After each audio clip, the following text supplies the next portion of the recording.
Ok, ya está. Bien, entonces, eh, dentro de la química, pues vamos a tener... oh,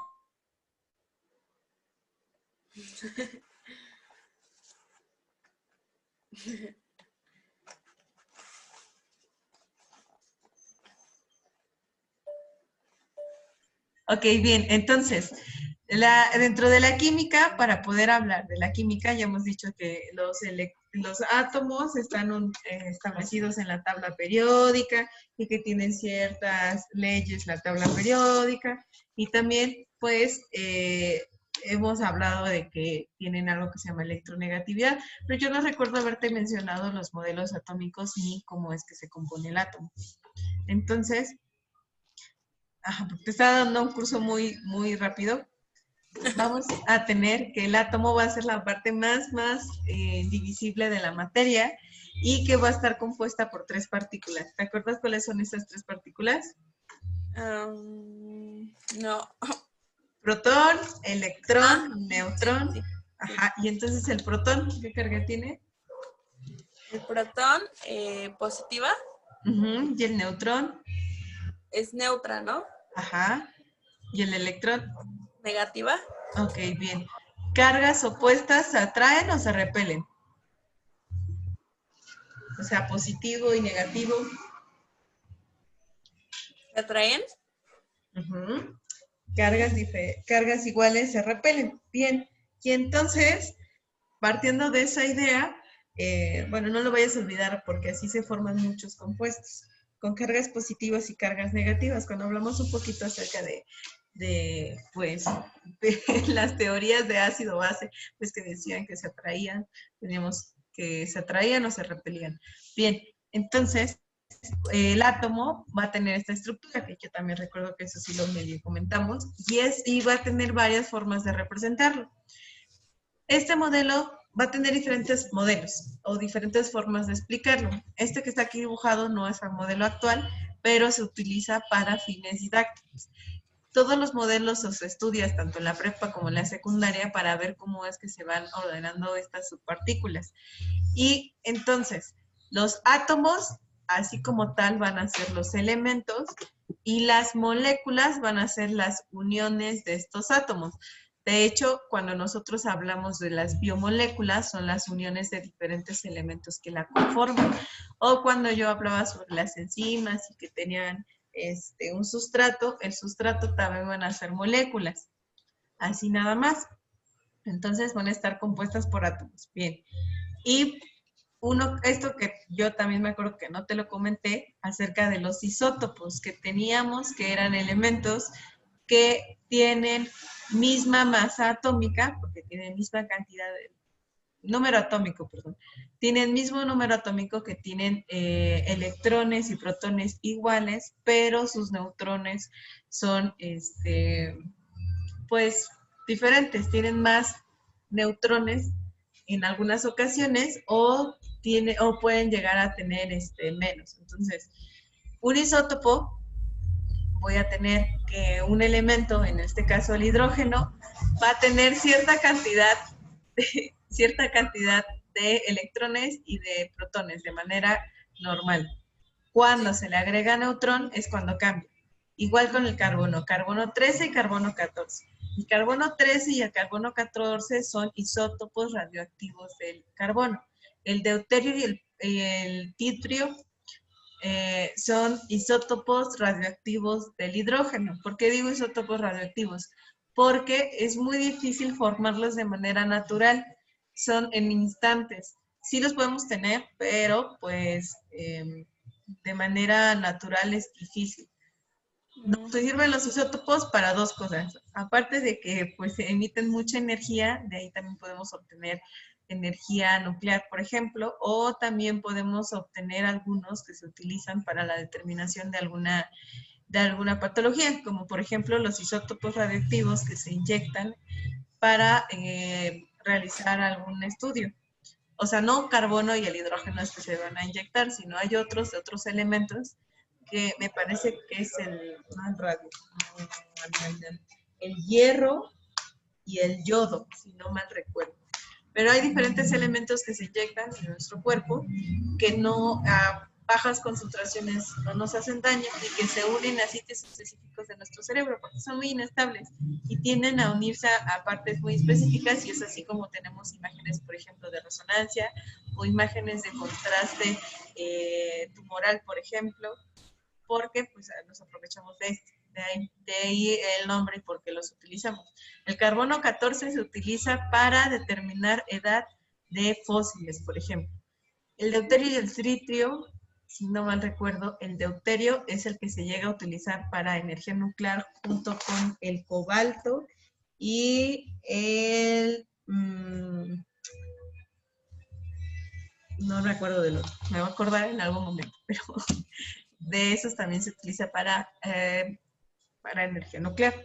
Bueno, entonces, isótopos son son átomos que tienen mismo número atómico, pero diferente masa atómica. El número atómico me indica electrones y protones, la masa atómica me indica qué tanto pesa, qué tanta materia hay en ese elemento, por ejemplo. No sé si tienes dudas ahí. No. Ok, bien. Entonces,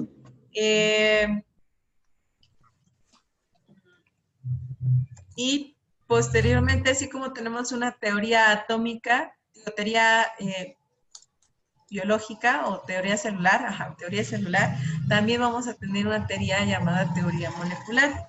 Esta teoría molecular fue propuesta por Dalton e incluso él propuso un modelo en cómo podemos estudiar al átomo, porque él hablaba de que la materia estaba compuesta por átomos y que esos átomos solamente iban a estar formados por, como dice su nombre, por átomos. Los elementos solamente iban a ser átomos de ese elemento.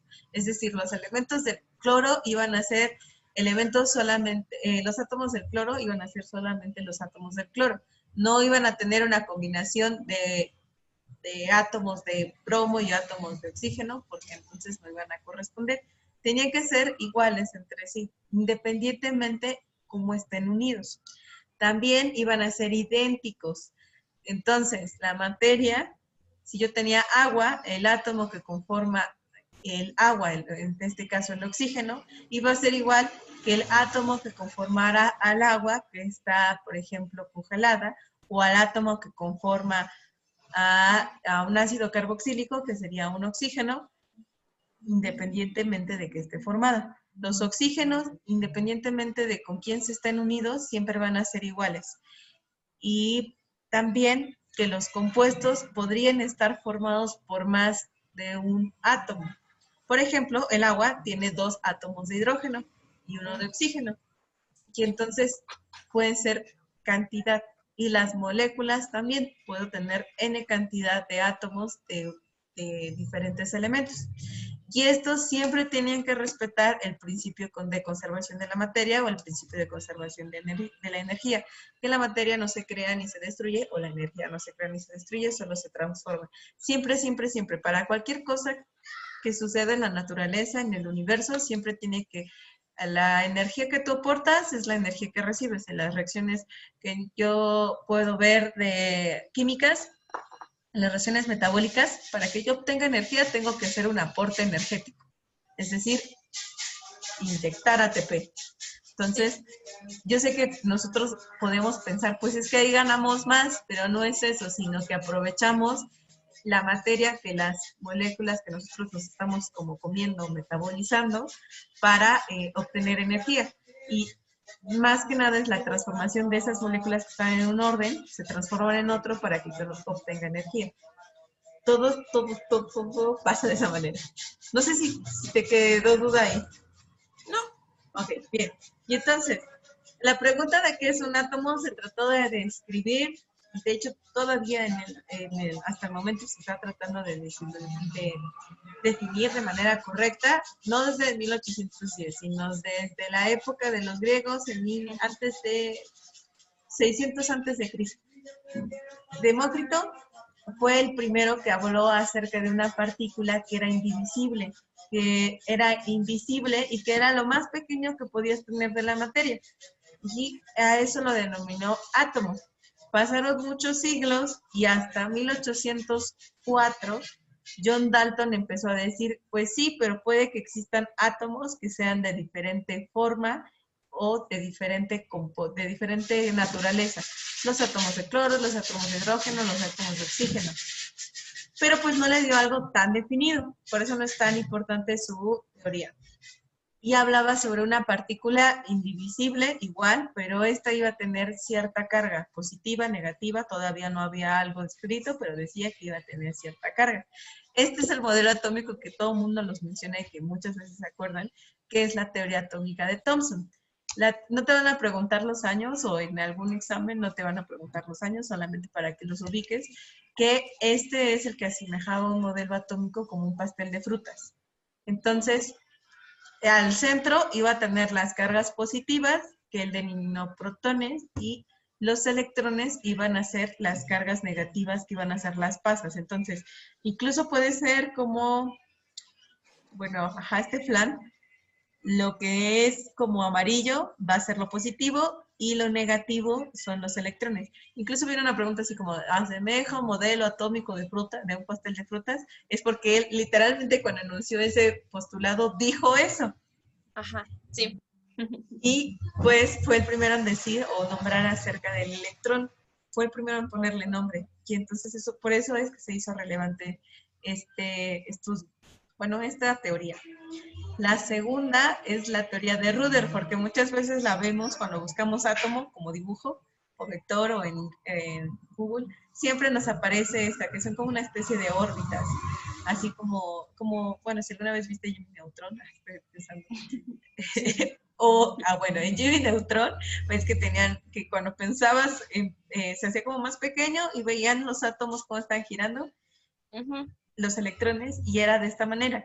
Este modelo atómico ya es muy antiguo, ya está obsoleto, pero se estudia porque él fue el primero que habló acerca de que existía un modelo planetario, que había un núcleo donde, ahorita te explico que eran cargas positivas y las negativas giraban a su alrededor.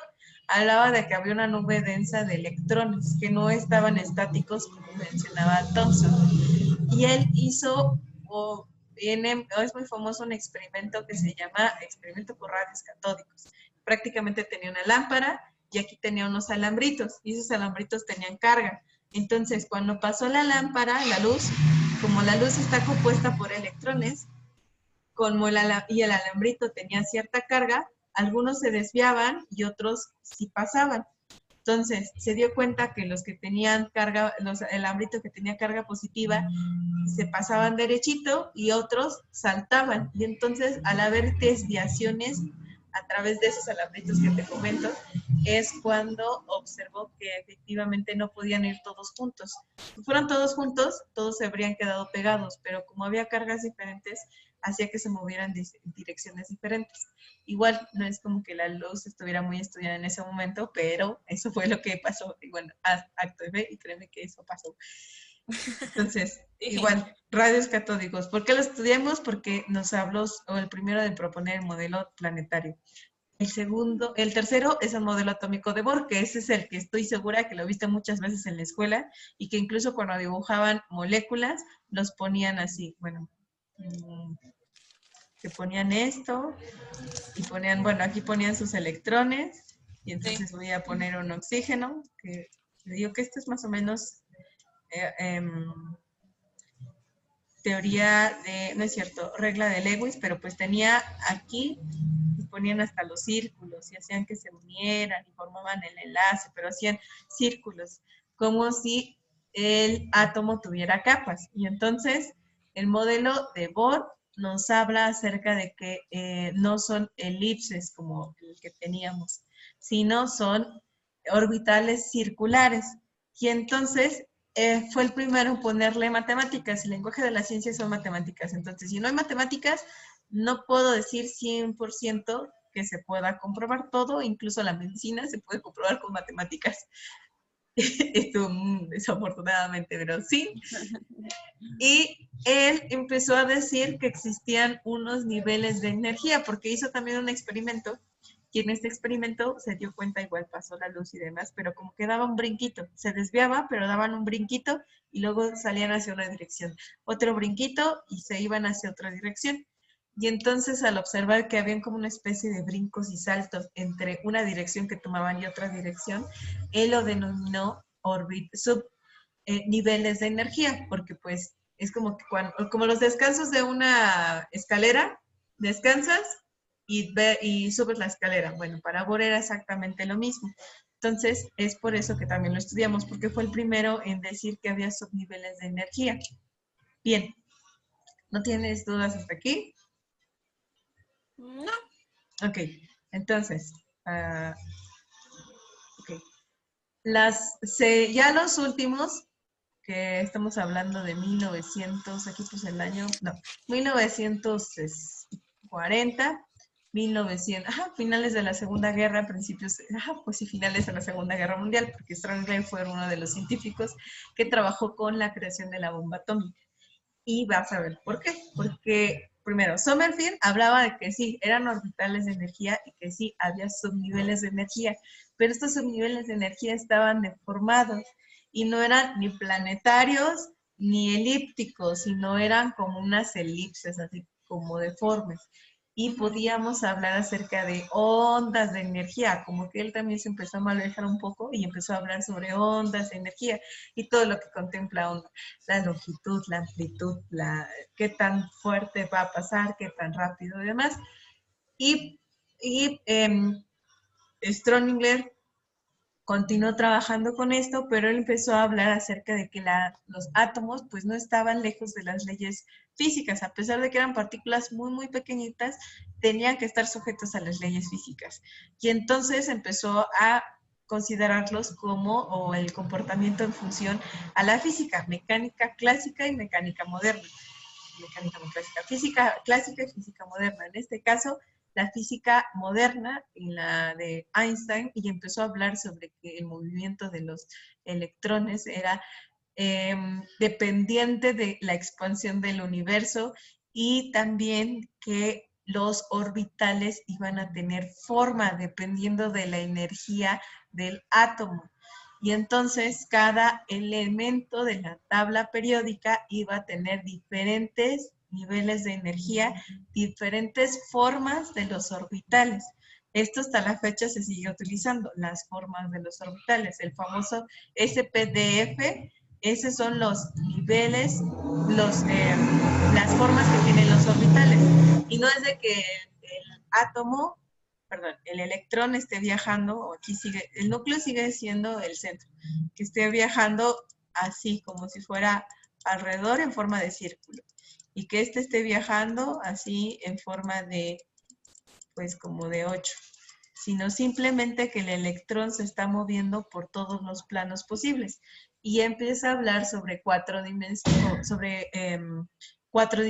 ejes de las X, ejes de las Y, ejes de las Z, y el nivel, pues 3 dimensiones, X, Y y Z. Pero pues, como te comento, al mismo tiempo que estaba diciendo que existían 4 niveles de energía y 4 formas en las que se estaba moviendo el electrón, también hablaba de que están sujetos a fuerzas que nosotros no podemos ver ni podemos percibir. Y ahí se mal viajarnos un poquito más, pero quédate que es orbital S, orbital P, orbital D y orbital F. Cada orbital que tiene los átomos entra cierta cantidad de electrones. Entonces, si yo tengo un átomo que tiene un orbital, solo un orbital S, van a entrar 2 electrones. Puede que solo tenga un electrón, pero entran 2. Un orbital P, entran 6. Un orbital D, entran 10. Y un orbital F, entran 14.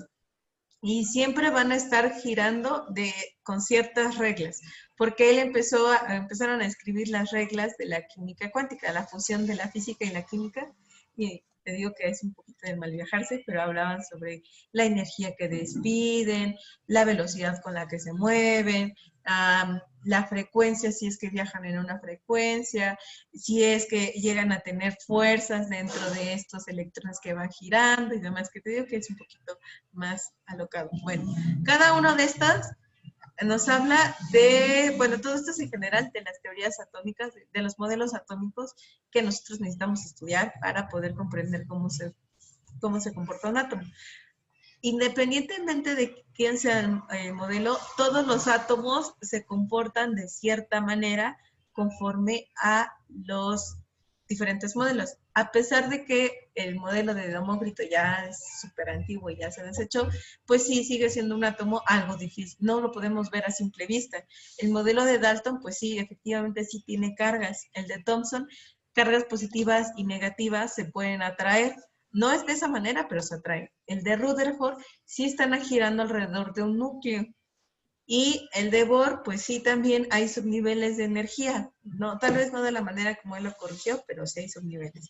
El de Sommerfeld, que nos hablaba acerca de elipses y que tenían longitudes, también se cumple para el modelo atómico actual. Y el de Schrödinger, bueno, esa es la forma, pero los orbitales son la forma de Schrödinger que te mencionaba, estos están aquí.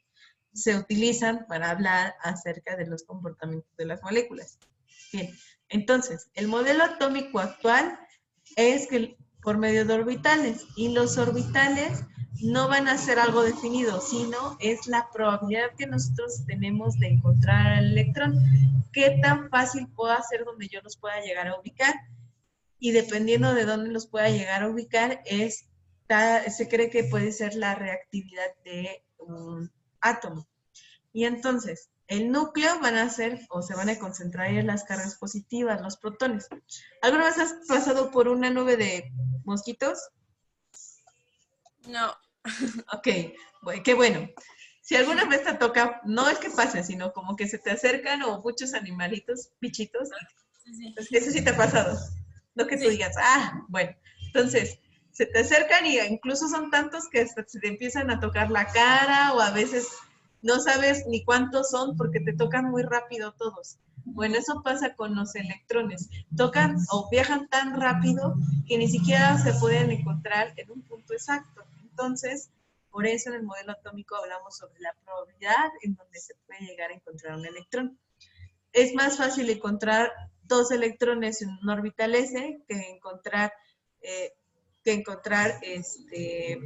dos orbitales nada más en un orbital D, porque el orbital es más grande y tiene más posibilidad de que entren más electrones. Okay. Los electrones siempre van a estar en pares y van a girar unos hacia arriba y otros hacia abajo. Entonces yo les voy a decir spin. Spin. Unos así y otros hacia abajo. Van girando sobre sí mismo, pero unos van hacia arriba y otros van girando hacia abajo. Siempre van, como te digo, siempre van a ir impares, pues en el orbital S, por eso luego los vas a encontrar, que en sí nada más entra un par, en el orbital P que entran 3 pares, en el orbital D 5 pares y en el orbital F 7 pares. Que si yo le pongo a pensar cuántos entran en cada uno, pues serían 2, 6, 10 y 7, porque pues si son en pares es el doble. Entonces, si quisiera contarlos en uno, son doble. Bien, no sé si tienes dudas hasta aquí. No.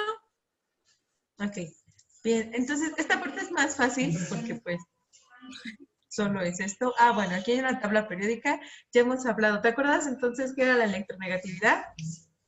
Pues, ¿cómo la manera en la que atraen los electrones? Si los atraen mucho o los atraen poco. Ok, muy bien. Entonces, la electronegatividad en la tabla periódica recuerda que se mide de izquierda a derecha y de abajo hacia arriba. Los elementos que están aquí son los gases nobles, son los que no te digo, no se mezclan con nadie y que solamente van a reaccionar entre ellos.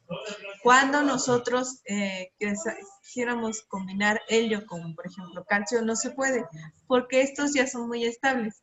Si yo me hiciera pequeñita y quisiera ver cómo están sus orbitales, que ahorita lo vamos a ver, pues voy a ver que están estables, que no hay espacio. A pesar de que pueden tener orbitales diferentes, va a llegar a un cierto número que pueden llegar a recibir. Por ejemplo, el helio puede recibir hasta 2 electrones, o sea, llega hasta el orbital 1s. El neón llega a recibir hasta 10 electrones. Entonces, va a ser 1s, bueno, voy a tener un orbital s, un orbital p y otro orbital s que van a estar ahí presentes y van a ocupar pues su espacio. Yo sé que suena medio raro lo que estoy diciendo, pero es química cuántica. Bueno, es ver cómo están organizados sus átomos.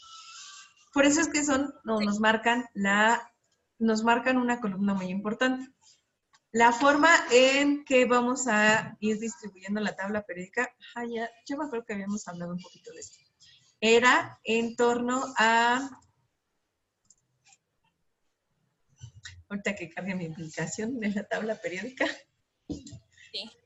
Ok, bueno, vamos a tener grupos y periodos. Entonces, la electronegatividad dijimos que iba a ir así y así, la electronegatividad. Estos son los más electronegativos. Incluso si yo entro a ver cómo son, por ejemplo, el helio,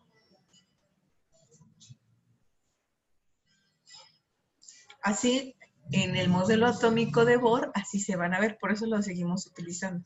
Esta es una tabla periódica actualizada, ¿eh? Entonces se ve de esta manera. O, por ejemplo, voy a ir con el radón. A pesar de que se ve una cosa tremendamente gigante, todos los orbitales que pueden llegar a tener, orbitales D, orbitales P, como aquí están, ya están llenos. Cuando tú ves esto, que el F es un orbital,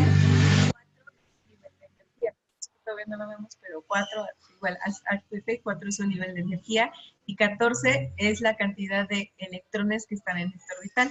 Entonces aquí me dice que en el orbital 4, bueno, en el cuarto orbital F hay 14 electrones, en el quinto orbital D hay 10, en el sexto orbital S hay 2 y en el sexto orbital P hay 6.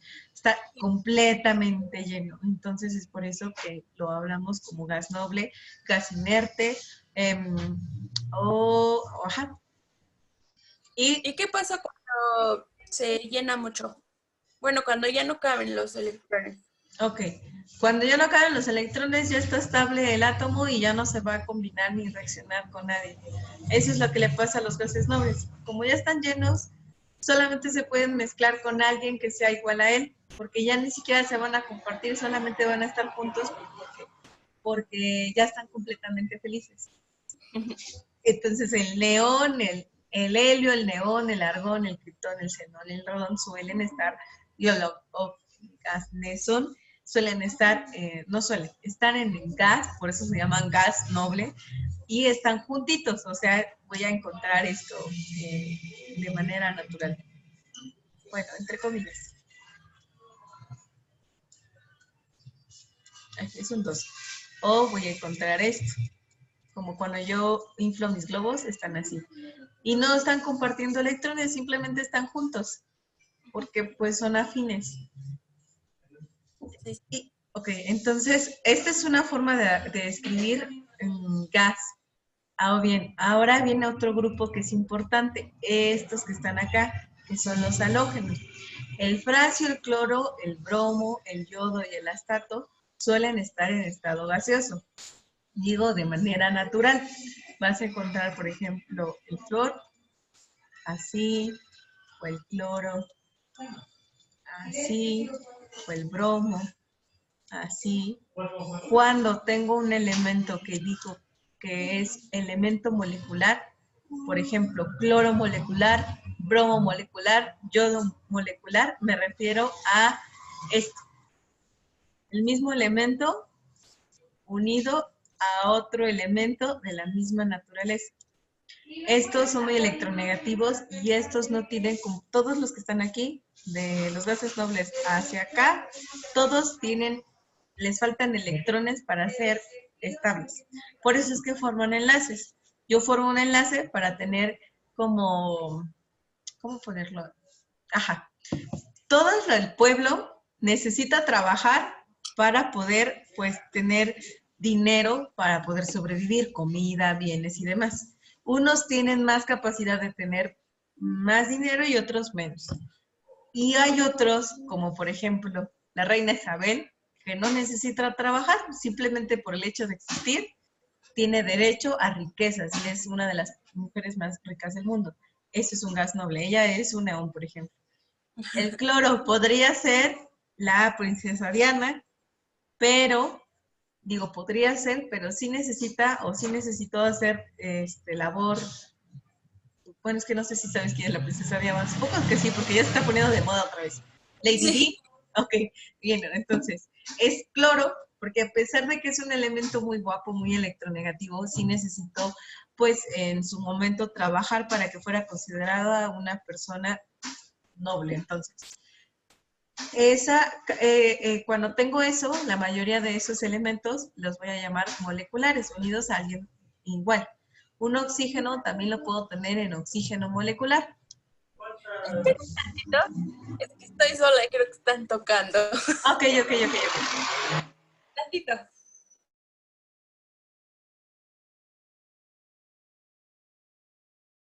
Ya, ok, ya lo renové de la grabación. Bien. Y entonces, sí, y puedo tener, por ejemplo, algunos halógenos moleculares, puedo tener el oxígeno molecular, el azufre molecular, el fósforo molecular, el nitrógeno molecular y hasta ahí. El carbono no, porque el carbono reacciona con generalmente va acompañado con el hidrógeno y es dificilísimo tener carbono molecular. Pero los ejemplos más clásicos es el oxígeno y el cloro. Tal vez si en un momento te lo llegan a preguntar, pues ya sabes cuál es. El yodo también lo puedo tener molecular, que es el astato, el bromo, el cloro, en fin. Ok, y entonces, bueno, ya dijimos de la electronegatividad. También la tabla periódica no solamente nos va a indicar pues el periodo donde se encuentre, que por eso se llama periódica, sino va a ir avanzando conforme estamos en la tabla periódica. Por ejemplo, el hidrógeno tiene una masa atómica de 1.00794. El helio tiene una de 4.002. El litio tiene una de 6.94. El berilio de 9.202. Boro, 10. Carbono, 12. Nitrógeno, 14. Oxígeno, 16. Flor, 18. Casi 19. Neón, 20. Si ya te diste cuenta, las masas atómicas van a ir aumentando. Las masas atómicas es el número que está... ay, lo siento si estoy hablando así, es que tuve clase con mis alumnos de química y me desespero a veces. Entonces, es el número que está bajito y el número que está arriba es el número atómico. Número atómico y masa atómica son diferentes. Número atómico me indica la cantidad de electrones. Masa atómica me indica la cantidad de masa que tengo. ¿Por qué la necesito saber? Porque cuando hago cálculos necesito saber cuánta materia estoy utilizando. Yo sé que también es difícil decir, pues cómo voy a pensar solamente un átomo, si no hacemos como un modelo, una proyección de que yo tengo, por ejemplo, en esta crema hidróxido de potasio y entonces yo tengo una sola molécula de hidróxido de potasio y solo por ser hidróxido de potasio va a pesar tanto. O si yo la pongo en el báscula, va a pasar tanto. Si yo tengo 30 gramos de hidróxido de potasio, ¿cuántas moléculas voy a tener? Entonces, algo así se hacen, reglas de 3 en química. Pero bueno, las vemos, pero igual las acto de fe. Ok, y también vamos a tener algo que se llama radioatómico. Entonces, ¿sí te acuerdas? Eso también creo que ya la mencioné. ¿Cómo iba o no te acuerdas? Esta es la... ¿No? ¿Sí? ¿No? No. Ok, creo que no lo dije. Ok, si no lo dije, está bien. Entonces, el radio atómico lo voy a poner con otro color, con negro. Va a ir del más grande al más pequeño y del más grande al más pequeño. Los voy a dibujar. Entonces, aquí están chiquitos, aquí están grandotes y aquí están enormes. Todos estos van a ir disminuyendo. Es como lo contrario de la electronegatividad. Ay. El radio atómico es muy importante porque también me indica la fuerza que puede llegar a tener un átomo para poder que le roben un electrón. A pesar de que la electronegatividad es esa capacidad que tiene de atraer electrones, si yo soy muy gordo, fácilmente no puedo descuidar, por ejemplo, mis electrones que se encuentran hacia el norte o hacia el sur, o hacia el este o el oeste. Pasa lo mismo con México. México es tan grande que a veces no puede cuidar todas las zonas que tiene. Bueno, no a veces, le pasa eso. Dinamarca es un país tan pequeñito que puede cuidar un poquito mejor su territorio. Eso es lo que le pasa a los elementos de la tabla periódica. Y entonces, el radio atómico y la electronegatividad condicionan la reactividad de una sustancia, la polaridad de una sustancia, que todavía no hablamos de eso, la acidez o basicidad de una sustancia, si se comporta como la de Lewis, la de Bronsted-Lowry o la de Arrhenius, o sea, esas tres teorías que todavía no quedan claras, pero que esas tres teorías se condicionan con estas cuestiones. Y las moléculas o las biomoléculas, para que no te me aburras y se te quede, como las proteínas, las enzimas, los carbohidratos, sobre todo las enzimas, se condicionan dependiendo de qué esté formado. Si, a pesar de que son estos elementos que están aquí, si yo tengo más proteínas, más enzimas que tienen la tendencia a tener, por ejemplo, este azufre, pues van a tener zonas donde su radio atómico es muchísimo más grande, incluso van a ser mucho más grandes.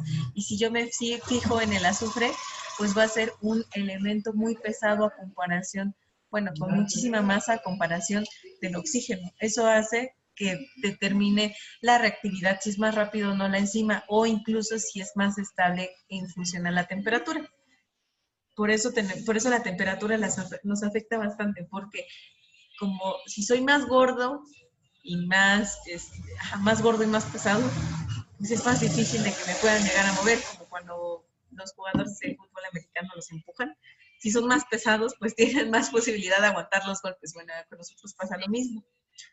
Ok, bien. Entonces, ok. Y también va a venir otro número, pero aquí no está anotado, que se llama la valencia, que prácticamente son los últimos electrones que se encuentran, los electrones que se encuentran en la última capa de valencia. Los más importantes, carbono 4, nitrógeno 5 y oxígeno 6. Acuérdate, estos no se unen así como que tenga 6 posibilidades de formar enlace y 5 posibilidades de formar enlace y bueno, sí. Pero forma 4 enlaces, forma 4 enlaces también y forma 3 enlaces. ¿Por qué hago hincapié en esto? ¿Por qué el carbono es diferente?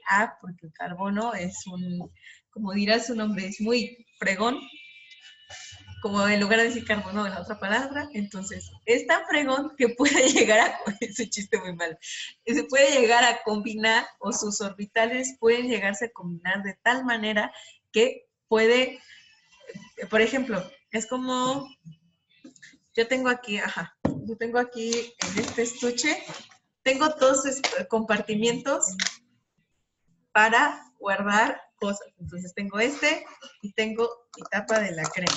Tengo 2 compartimentos. Entonces el carbono tiene uno más pequeño que el otro. Pero este estuche, aparte de tener estos compartimientos, también lo voy a poner de manera transversal. Es muy grande y tiene 3 espacios. Y en estos 3 espacios, pues puedo llegar a tener 2 electrones en un espacio, como estos 2 objetos. Ahí creo que no se ve nada, lo voy a poner acá abajo. Ajá. Ok, entonces, puedo llegar a tener en este espacio, de manera que esté así, en este espacio, bolitas de plastilina. No veo nada. A ver, ahí. ¿Sí se ve? ¿No lo ves? ¿Me escuchas? Oh, ¿sí? ¿No? No te escucho. Sí. Ok. Entonces aquí en la bolita roja tengo un electrón y aquí tengo otro electrón y aparte tengo aquí otro electrón. Ahí no se va a ver. Bueno, otro electrón. Y entonces, tiene la capacidad de que esta bolita se pueda mover para acá y se pueda mover para acá. Y entonces el simple hecho que el carbono pueda tener esta forma o esta posibilidad de moverse así es lo que hace que pueda tener la llamada tetravalencia. Es el elemento que puede formar el mismo número de enlaces y tiene el mismo número de valencia. Por eso es muy importante el carbono. Me parece que es el único elemento, por eso nosotros estamos formados de carbono. Es especial y único. Ese fenómeno que te platico se llama hibridación. Pues cuando la vamos a ver con mucho detenimiento, solamente quédate con eso. De que forma 4 enlaces, el nitrógeno forma 4 enlaces y el oxígeno 3 enlaces. Pero formar 4 y 3 enlaces es difícil, porque todo en la naturaleza tiende a ser estable. ¿Cuál es tu idea? Ajá. ¿Cuál es tu ideal de una tarde relajada? No sé, ¿O qué harías para desestresarte? ir a nadar, ¿Eh? ¿Tu comida favorita? pastas, ¿Pastas? ¿Y algún hobby que tengas aparte de nadar? Como sea una película, por ejemplo. pues como hobby, pues me gusta ir al gimnasio. Ah, ok. Bueno, entonces vamos a poner esto. Tu un día perfecto sería ir a nadar, luego ir al gimnasio y comer pasta. Te relajarías y te dirías, a pesar de que te canses, pues estás relajada. Sí. Si aparte de eso te dicen, ¿y qué crees? Vas a tener que hacer un examen muy difícil de bioquímica sobre reacciones enzimáticas. Toda la termodinámica, todo cómo funcionan las enzimas y conchin. Yo así como apenas las estoy aprendiendo. Y también quieres que la sepa, que escriba todo el proceso. Bien, entonces te empiezas a estresar. Lo haces. Igual vas a estar cansada porque aparte del cansancio físico también tienes cansancio mental. Lo vas a hacer, pero de todos modos no vas a estar como muy conforme, vas a estar como dudosa, un tanto inestable. Eso les pasa al nitrógeno y al oxígeno. Cuando forma 4 enlaces, está como de, ay, okay, ya me cansé, estoy dando demasiado de mí, pero lo voy a hacer porque soy buena onda. El oxígeno, ay, lo voy a hacer porque voy a ser buena onda, entonces los voy a poner con poquito. Estos forman 3 enlaces y estos forman 2 enlaces. Casualmente, siempre el oxígeno, sí, la mayoría de las veces que esté formando 2 enlaces, lo vas a ver así bonito y no quejumbroso. Y el nitrógeno, así. Cuando los ves con un exceso de enlaces, lo voy a dibujar aquí, con 4, lo ves con carga positiva, y el hidrógeno, y el oxígeno con carga positiva. ¿Por qué? Porque está formando enlaces de más y está aceptando que se unan generalmente hidrógenos, que son no zánganos, y que le están agregando protones, o está teniendo un exceso de protones a ellos. Es como, bueno, ajá, lo voy a dejar así. Están muy cansados y cuando forman 3 enlaces son positivos y cuando forman 4 enlaces, el nitrógeno son positivos. Cuando nada más nadie los pela, formo un solo enlace y va a tener carga negativa. Y 2 enlaces y voy a tener carga negativa. ¿El carbono puede llegar a hacer eso? ¿O puede llegar a estar inestable? Sí, pero casi no se forma y casi es imposible de tener carbonos inestables por esa facilidad de que tiene de hacer equipo. Es el más simpático de todos los elementos con los que nosotros formamos biomoléculas. Ahorita te digo por qué digo exceso de protones y exceso de neutrones. Bien, ¿hasta aquí no tienes dudas? No. Ok, bien, entonces voy a borrar esto y voy a continuar. Atómico. Oh, sí. Y bueno, la tabla periódica también vamos a tener algunas, esta no la tiene, pero algunas tiene incluso, ay, bueno, este es el berilio. A veces, esta me gusta porque vienen algunas componentes. Bueno, vienen desde los números de oxidación o estados de oxidación, es decir, los electrones con los que va a bajar, va a jugar. También viene su electronegatividad La electronegatividad la medimos en una escala que se llama escala de Pauling y es como una medida arbitraria que tenemos para medir la electricidad, la electronegatividad. No es como que alguien haya dicho, ok, este elemento por estar en esta posición va a tener 1.57, sino que se hicieron algunos cálculos y algunas estimaciones para tenerlas, pero también es una escala arbitraria. El radio atómico, pues es la lejanía que hay de los electrones al núcleo. Ese es el radio atómico. Por eso te decía gorditos o flaquitos, como los que tengo aquí escritos. Bueno, dibujados. Y también puedo hablar sobre, bueno, este término también es un poco más complicado, pero no lo vamos a mencionar, sobre el radio covalente, pero es cómo se unen. Entonces, cierto, y la energía. La energía de ionización es esa capacidad que tienen de desprenderse de electrones. Entonces, la energía de ionización va a ser menor para los que tienen mayor electronegatividad. Y los que tienen menor electronegatividad son los que tienen mayor energía de ionización. No, te los dije al revés, perdón. Los que tienen mayor electronegatividad tienen mayor energía de ionización porque necesito invertir más cacho o más recursos para poder quitarle esos electrones que en comparación a los primeros. La energía de ionización va en función también de la electronegatividad. Entonces yo puedo suponer que un elemento que tiene gran cantidad de electronegatividad tiene gran cantidad de ionización. Igual también no es, ese es el punto de vista químico. O sea, las reacciones biológicas también van en función de eso, pero es así como un punto de vista químico. Bien. Ok, bueno, aquí está la misma tabla periódica. Estos elementos se acaban de unir. Estos son los lactánidos, los actínidos, y tengo diferentes familias. Dependiendo en dónde se vayan encontrando, van a ir aumentando sus propiedades. Estas son las dos más importantes, porque por ahí luego me preguntan, si me tengo que aprender elementos químicos, ¿cuáles son los más importantes? Bien, para el área de medicina. Bueno, el área de medicina.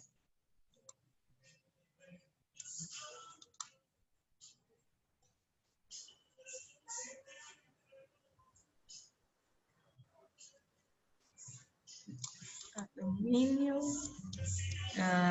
cromo, magnesio, manganeso, perdón, magnesio. Esto lo rebalco así, hierro, hidrógeno. Y bueno, los demás llegan a ser venenos. Por ejemplo, el plomo. Bueno, no sé si lo alcanzas a ver, creo que con café no se ve. Plomo, arsénico, radio. Bueno, el níquel también es importante, el cadmio es malo, el zinc me está olvidando. No son muchos elementos que intervienen en la vida. Estos que voy a tachar son elementos que causan daño a nosotros. Y bueno, el cromo con ciertas cantidades, entonces, y arsénico. Y si te fijas, aquí están los bioelementos y todos estos que están aquí, en menor o mayor cantidad los necesitamos para realizar funciones biológicas. Incluso cuando vimos el metabolismo en la parte del ciclo de Krebs, recuerdas que tenía, por ejemplo, un cofactor no es cierto, en la glucólisis un cofactor de magnesio, podía tener un cofactor de hierro, incluso algunos tienen un cofactor de cobalto. Generalmente son metales, pero no todos los metales. El litio, porque algunos medicamentos lo tienen y funciona en algunas partes muy específicas. Ok, ahora con doble palomita los que siempre, los que no son el sponge. El sodio, el potasio, y otra vez el hierro, así como de super palomita, y el cloro y el flúor. ¿Por qué? Y el yodo. Porque van a intervenir en reacciones biológicas importantes. El sodio y el potasio y el cloro intervienen en el intercambio de iones. Cuando están así solitos, en la tabla periódica son elementos basales, elementos en estado fundamental. Cuando tienen alguna carga que no tienen enlaces, se llaman iones. Tengo iones positivos y iones negativos, como aniones y cationes. Los aniones son los negativos y los cationes son los positivos. ¿Por qué los necesitamos? porque el intercambio de agua, el equilibrio de homeostático, es decir, que haya lo mismo adentro que fuera en nuestro organismo, el intercambio de sustancias en movimiento, sobre todo, es a partir de iones. Cuando hay movimiento de iones, porque a pesar de que, por ejemplo, el sodio y el potasio son iones, generalmente, y no generalmente, los que están de este lado van a ser iones positivos y los que están de este lado van a ser los negativos, entonces aquí voy a poner en N y aquí un más. Incluso el hidrógeno lo vas a ver visto así, ¿no?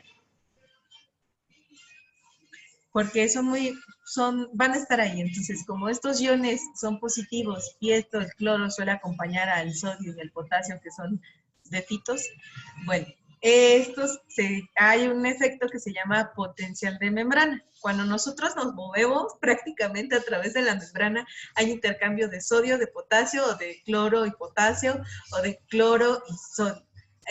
Yo me imagino que lo he visto un poquito en anatomía, bueno, en algunas láminas debiste haber visto que hay como muchos NaNa con cargas positivas, positivas, positivas, o K con muchas cargas positivas, positivas. Incluso cuando ves la función del riñón, también pasa eso. Porque nosotros somos o estamos sujetos a las cargas que existan. ¿Te acuerdas que te platicaba que hace unas clases que había unas fibras que se llamaban fibras de mielina y los esfingolípidos que estaban presentes en las dendritas de las neuronas, que eran así como unos pelos que tenemos en las neuronas? Ok, las cargas van a estar presentes ahí y entonces pues van a estar ahí estas cargas. Bueno, por eso las tenemos que aprender. Ok, ¿tienes alguna duda?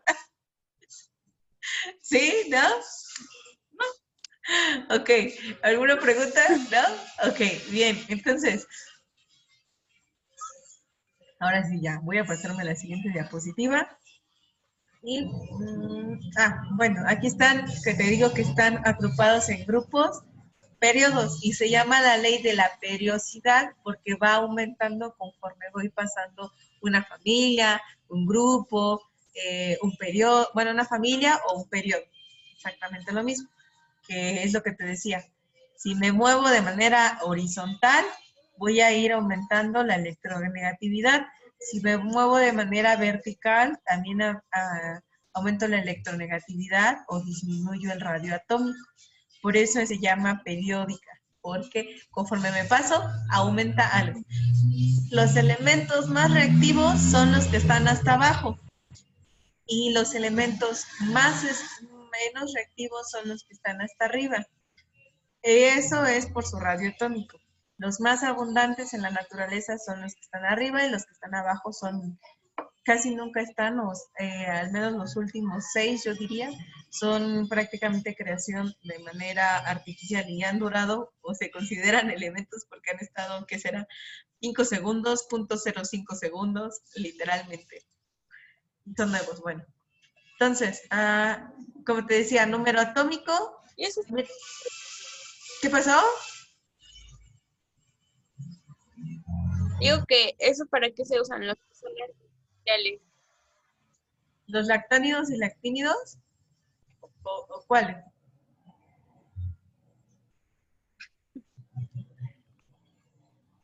No, no entendí cuál. Ok.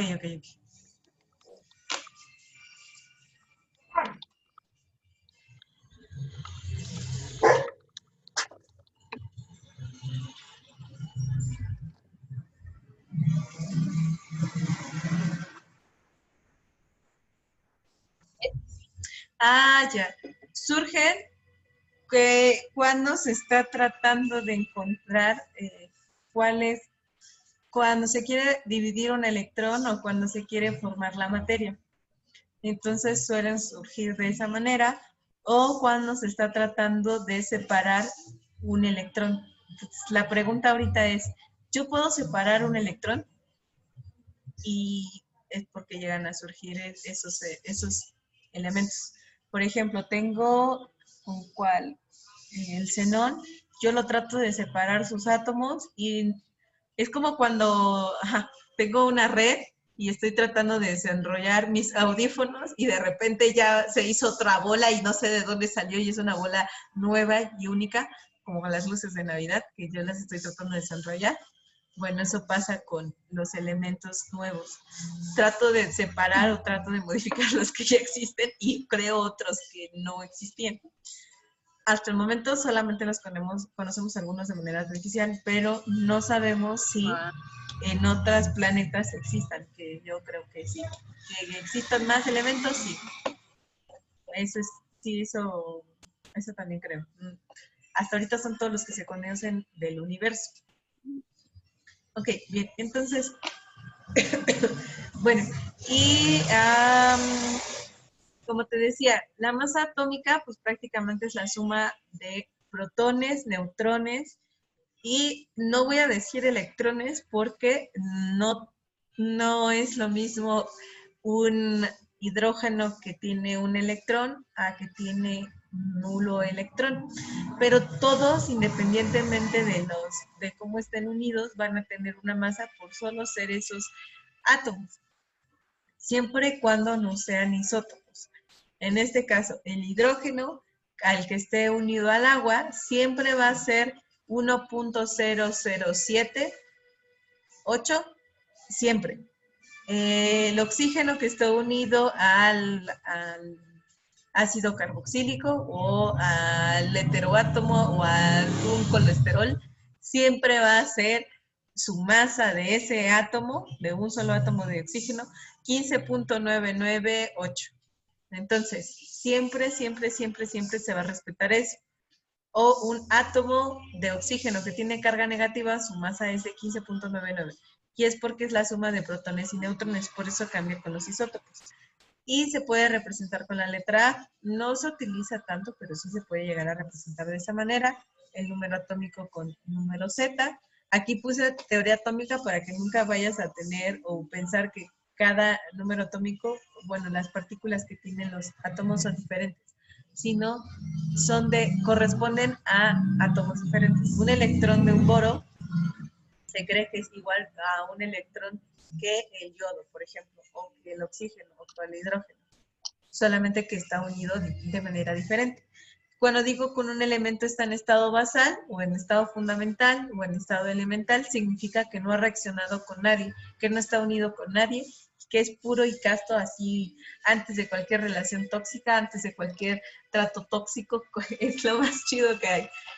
Por eso te digo, todos tienden a estar en estado basal o en estado fundamental.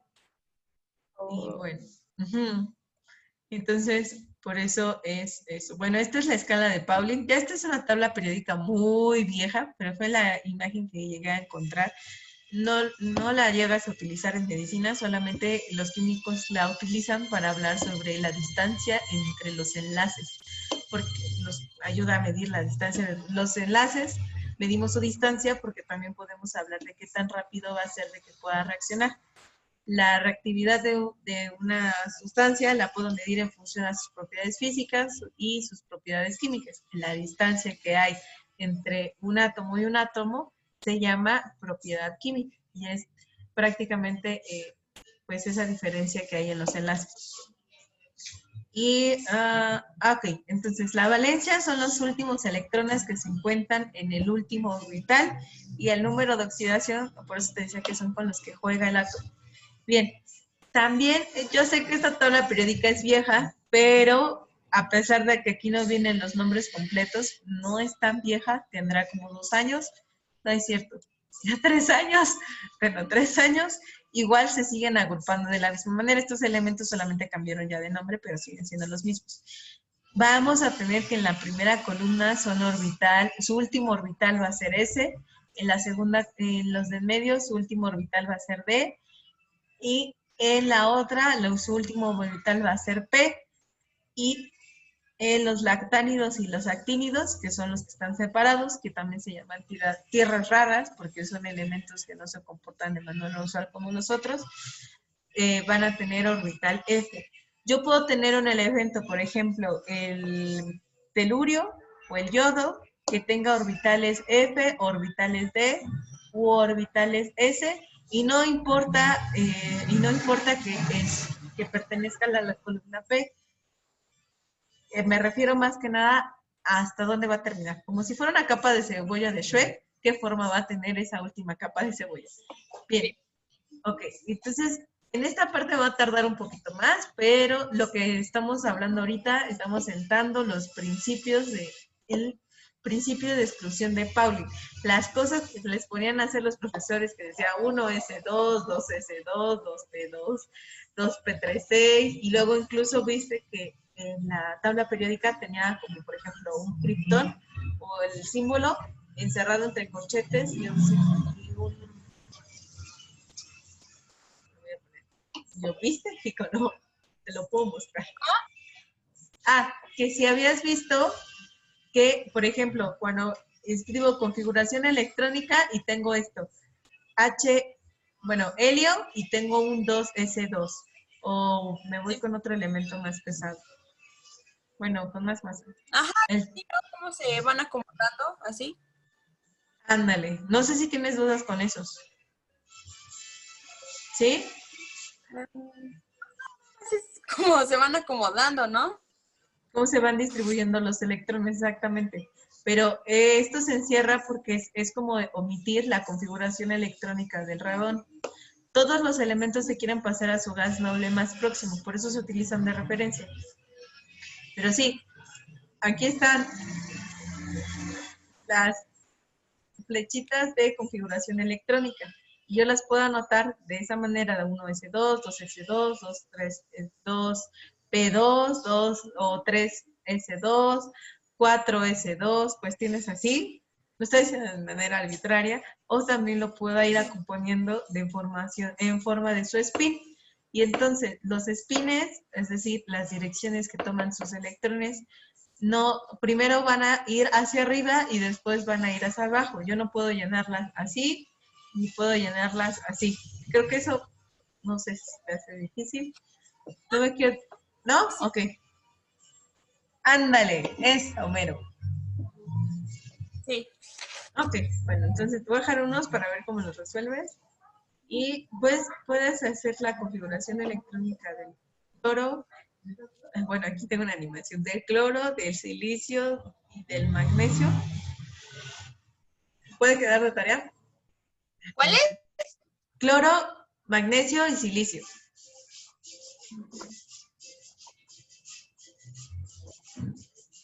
Sí. Ok, bien. Y entonces, esto nos ayuda a tener los enlaces, que es en esta diapositiva que yo recuerdo que había puesto, que tenemos enlaces simples, iónicos y metálicos. Los simples eran en donde cada átomo aporta un par de electrones, el coordinado un átomo aporta un par de electrones, y el iónico es uniones, bueno, literalmente son uniones electrostáticas, cargas positivas y cargas negativas que se conjuntan, como por ejemplo un metal y un no metal, como el sodio y el cloro, el potasio y el bromo, el yodo y el francio, el yodo y el litio, por ejemplo. Esos son enlaces iónicos, y los metálicos son las uniones de un metal con otro metal. Los que nosotros estudiamos hasta ahorita son enlaces simples y coordinados, pero también los podemos ver desde otro punto de vista, en función a su electronegatividad. Por eso repito como perico, electronegatividad. Y entonces, podemos tener enlaces covalentes polares y enlaces covalentes apolares.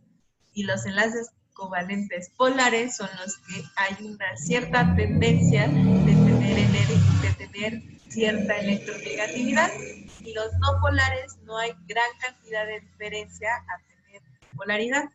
Y entonces, por ejemplo, esta de nuevo, esta es la escala de Pauli, y yo tengo un hidrógeno que se une, como por ejemplo, a un vanadio. Si yo los uno, yo tendría que restar cuánta energía tiene el vanadio, que es de 1.6, y del hidrógeno, que es 2.1. Entonces, 2.1 menos 1.6, ¿cuánto me sale? ¿Cuánto? 2.1, bueno, 2.1 menos 1.6. 1.4, 1.5. Ujú. 1.5. Bueno. ¿Sí? Ujú. Y entonces esa diferencia de electronegatividad para los enlaces covalentes polares es a partir de uno hacia arriba y de los apolares uno hacia abajo. ¿Ves?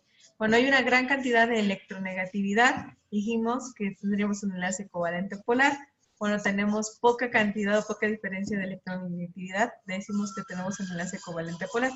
No te van a poner a hacer ejercicios y tampoco en medicina vas a hacer ejercicios, entonces olvidándonos de todo esto, los enlaces covalentes polares es cuando existe una gran diferencia de electronegatividad. Y sin yo ver esta tabla, sé que si yo tengo un elemento poco electronegativo y uno muy electronegativo, si yo solamente tengo esta, por ejemplo,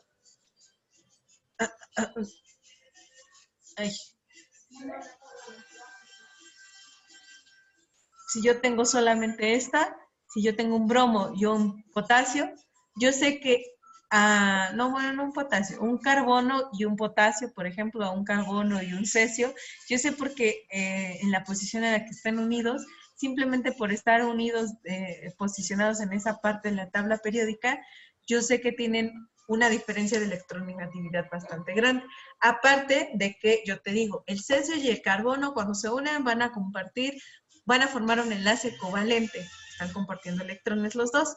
Y entonces, yo desde el punto de vista de la electronegatividad te digo, pues es un enlace covalente polar, porque ni siquiera sé cuánta energía tienen, pero solamente por su posición sé que el carbono va a tener más energía y por tener más energía va a tener polaridad. Como, bueno, polar suena como a que tiene carga, entonces sí, prácticamente que llega a tener carga. Y el apolar es el que no tiene carga, no hay gran diferencia de electronegatividad. Bien, creo que no tienes dudas ahí. ¿Cómo? ¿No tienes dudas ahí? No. Ok, bien. Enlaces, ok. Las propiedades de los enlaces covalentes, bueno, aquí tendré que hablar de los enlaces covalentes simples y enlaces covalentes coordinados, yo puedo tener, por ejemplo, un enlace covalente coordinado y ese enlace covalente coordinado lo puedo evaluar desde el punto de vista de la electronegatividad. Si yo tengo un enlace covalente coordinado, para mí es mucho más fácil separarlo que un enlace covalente simple, porque uno es como si uno solamente pone la mano y aquí hay un cristal y el otro está como de, bueno, ya viste mano, y el otro enlace simple es como si tuviera mi mano entrelazada y ya no puedo separarlo de manera tan sencilla. En el iónico pasa lo mismo, es como si yo tuviera mi mano aquí y el otro también pone su mano aquí y aquí hay un cristal entre nosotros. Y entonces llega alguien que rompe el cristal, y pues entonces ya no pueden estar juntos y se separan. Y entonces esa es la diferencia entre cada uno de los enlaces. En los enlaces covalentes polares, si yo tengo una diferencia de electronegatividad, con una molécula tiene cierto enlace covalente polar, puedo decir que tiene cierta tendencia a ser muy reactiva. Y una molécula que es muy reactiva puede ser un ácido, puede ser una base. Básicamente las teorías se refieren a eso, como de qué pasa cuando reacciona. Okay. Entonces, ¿la dejamos hasta aquí? ¿Preguntas? ¿No? ¿Sí? No le entendí bien al iónico. Ok, me lo voy a contar. Lo voy a hacer más fácil.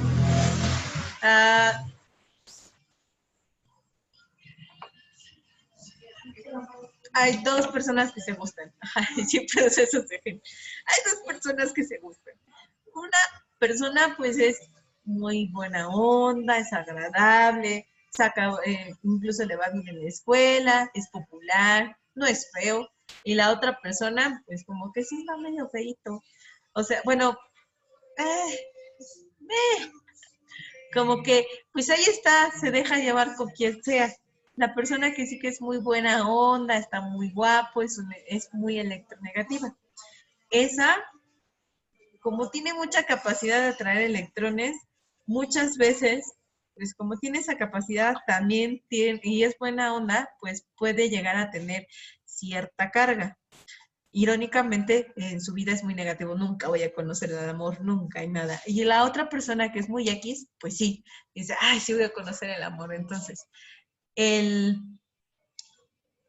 que es positivo en el amor, pues ahí está disponible. Y que es negativo en el amor, pues también está disponible. Entonces llegan, se ven y se empiezan a gustar, pero no dejan de cambiar, no dejan de ser los mismos. Este siempre va a seguir siendo negativo en el amor y este siempre va a seguir siendo positivo en el amor.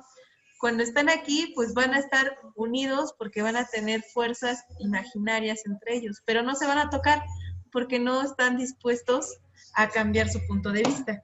El positivo, pues no quiere, a pesar de que cree en el amor, no está dispuesto a compartir sus electrones. Y el negativo, pues no cree en el amor, entonces tampoco está dispuesto a compartir sus electrones. Entonces solamente van juntos así por la vida.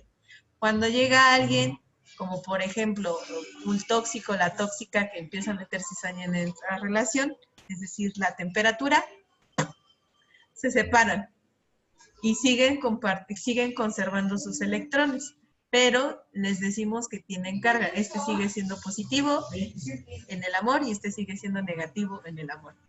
Y entonces es cuando yo les llamo iones. De hecho, de ahí viene el nombre de enlace iónico, la unión de un ion positivo y un ion negativo. O sea, de dos personas que podrían estar juntas y compartir algo bien, pero pues están hasta donde el otro esté dispuesto. Ok, ya, mucha proyección, entonces, ¿ya quedó más claro? Sí, por eso se dice que son uniones electrostáticas, porque tenemos el principio de la electricidad. Cargas opuestas se atraen, polos o cargas diferentes se repelen. Entonces es por eso que quedan unidos. En el covalente, pues es como un chicle. Es una relación así súper unida y melosa y demás. Aquí es un covalente simple y un covalente coordinado.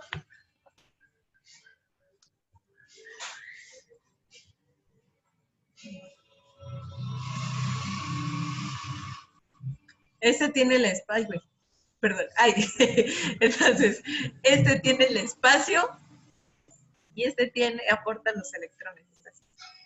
Estas son más débiles que cuando se agarran de la mano, así, y estos son más fuertes que cuando solamente están ahí pegados y se llevan bien, pero no aportan nada. Bien, o sea, el iónico. Ok, el iónico, covalente simple, covalente coordinado.